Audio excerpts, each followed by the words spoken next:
I worked for the British Foreign Office. I became a British ambassador. I was a British diplomat for 20 years. I was always very patriotic to be British. I was very, very proud.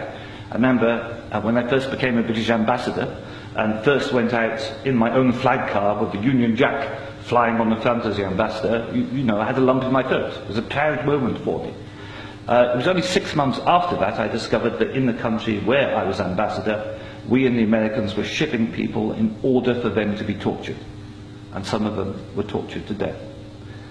Now, as you may imagine, my worldview changed. It was at the same time, about a month later, we invaded Iraq against the will of the Security Council. Not just without permission of the Security Council, but in the full knowledge that if it had gone to the Security Council, we would have been voted down. And I, as a British diplomat, saw all the internal memos that went through that decision.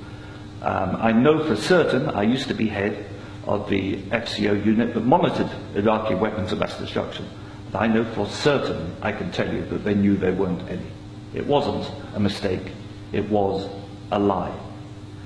I think it is impossible to be proud of the United Kingdom. I think when we invaded Iraq, we did to the United Nations what Hitler and Mussolini did to the League of Nations.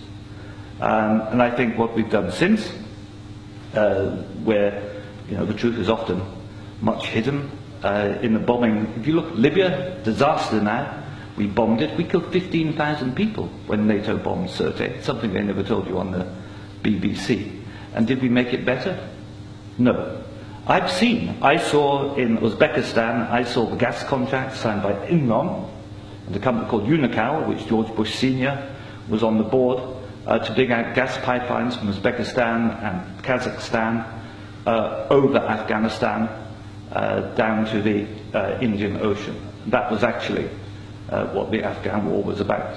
They'd actually had talks with the Taliban and Unocal to see if the Taliban would provide pipeline security. The person who held those talks was the consultant for Unocal, who was a certain Mr. Karzai, who, after being employed by George Bush Sr. as a consultant, went on to become president of Afghanistan. That was their plan B. The Taliban wouldn't do it, so they invaded. It usually, I've seen it on the inside, it's almost always about control of resources.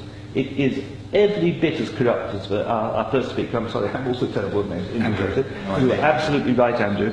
And I can tell you it's not an academic construct. The system stinks.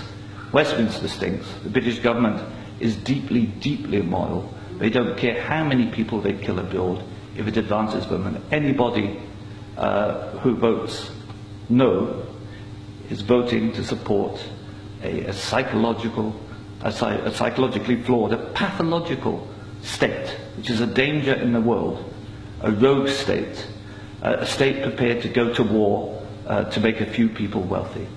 That's why I say it's not possible to be a decent person and vote no, and we shouldn't be ashamed to say that.